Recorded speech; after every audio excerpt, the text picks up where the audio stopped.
and welcome to Season 2, Episode 39 of Pro Wrestling's Top 50. I'm your host, Travis McNeil, and today we continue our countdown of the top 50 matches in Impact Wrestling history with match number 12 on our list, which is the 30-minute Iron Man match for the TNA X Division Championship between the champion AJ Styles and the challenger Christopher Daniels from the TNA Against All Odds 2005 event held on February the 13th of 2005. I've mentioned this, a few times throughout this series whenever I get to reviewing an Iron Man match, that I think Iron Man matches are hard to do. I think, everybody kind of waits for the last couple of minutes for it really to get a heightened sense of drama. I think 30-minute Iron Man matches traditionally work better than 1-hour Iron Man matches. This match is no exception to that rule. It is by far one of the best 30-minute Iron Man matches I think ever done.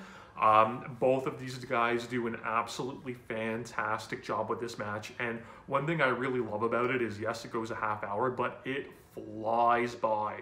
If there was no timer and it wasn't an Iron Man match, if this was just a straight up one fall contest, you'd have no idea that this match went a half hour because they utilize the time so very well.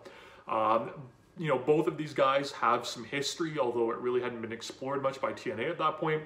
They had a famous match in 2001 at the NWA 53rd anniversary show that really put AJ Styles on the map. They would have matches in Ring of Honor in 2002.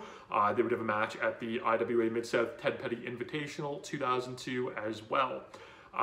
2005 is where we really started to see these guys feud. It would carry out pretty much through the entire year that these two would be joined at the hip. And again, that would translate to other promotions as well, like Pro Wrestling Guerrilla, where they would have a 60-minute draw later on in the year. Nowhere near as good as this match was in half the time.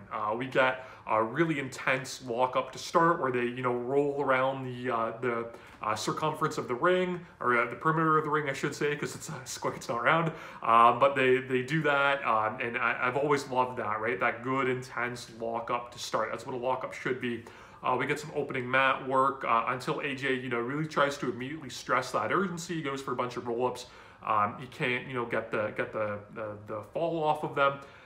He makes a critical mistake and he misses a drop kick. And Christopher Daniels, being the ring general and the veteran he is, proceeds to kind of laugh at AJ Styles for making that mistake. He paintbrushes him a little bit, but then, goes on and makes a mistake himself. He goes for a charge off the ropes and eats the drop kick.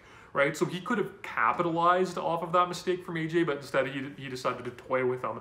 And mistakes would kind of be a key in this match, which we'll go through as we run through the bullet points for it. At this point, Daniels decides that he has to slow things down. He made that mistake. He bails to the floor, but AJ immediately keeps the pace up. He follows Daniels out. He hits a Hurricanrana off the ring apron, which Daniels was not prepared for, and proceeds to go to work. They trade punches and chops and almost get double counted out. Both guys are able to slide in at the count of 9 to break the count.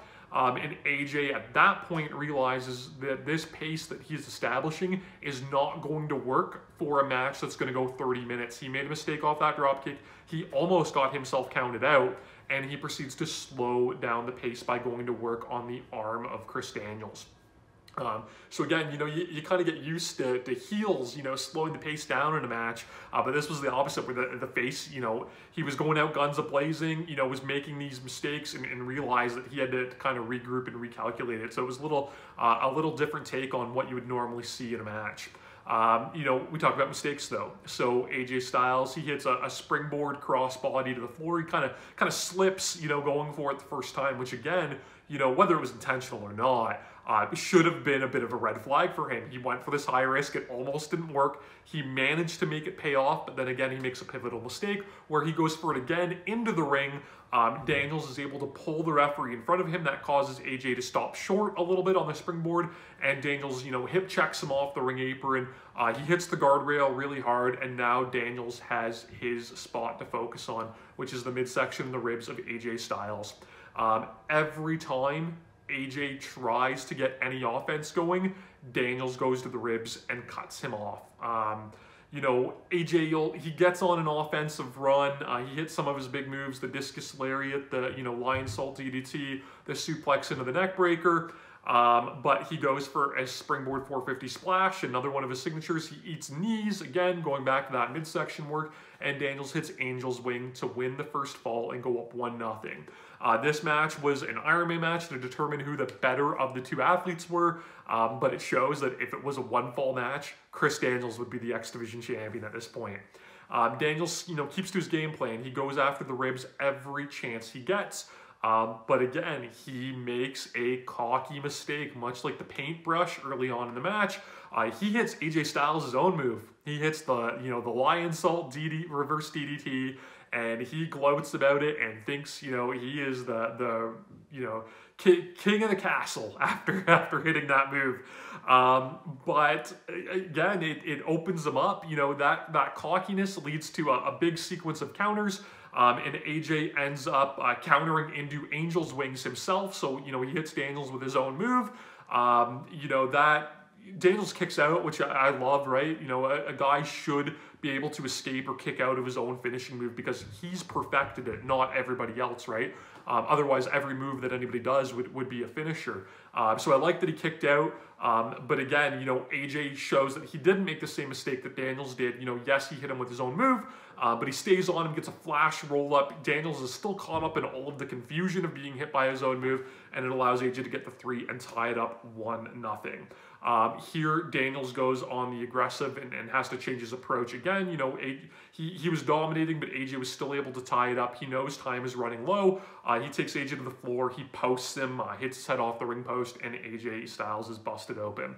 Both of these guys do such a great job here. Daniels does a fantastic job working the cut and being an aggressive heel, and AJ does a phenomenal job, no pun intended, selling that cut and that blood loss. Leads to an incredibly dramatic final 45 seconds where Daniels locks in the Koji clutch, and AJ Styles is just, head is squirting out blood as Daniels, cranks the Koji clutch on harder and harder and harder. He's bleeding all over, Daniels' knee pad, and time expires, and we end with a 1-1 draw.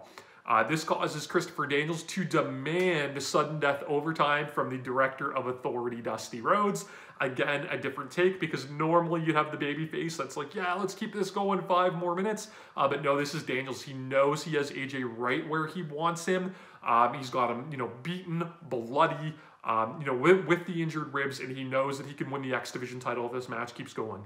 Dusty agrees to the sudden death. Daniels goes in and goes back to work on the cut. And we talk about mistakes all match long. Daniels makes one last one that would be his downfall. Rather than stay on AJ, go back to the Koji clutch or anything like that, he goes for a big finish. He puts AJ Styles on the top rope. He goes up top for a Super Hurricanrana. AJ manages to block that by holding onto the top rope. Daniels crashes and burns to the mat, and AJ goes back to what worked for him at the very start of the match. The diving Rana that he hit off the apron that Daniels was not prepared for. AJ hits it once again, turns it into a roll-up, and gets the Styles Clash out of that position, and it's enough to hold Daniels down for 3.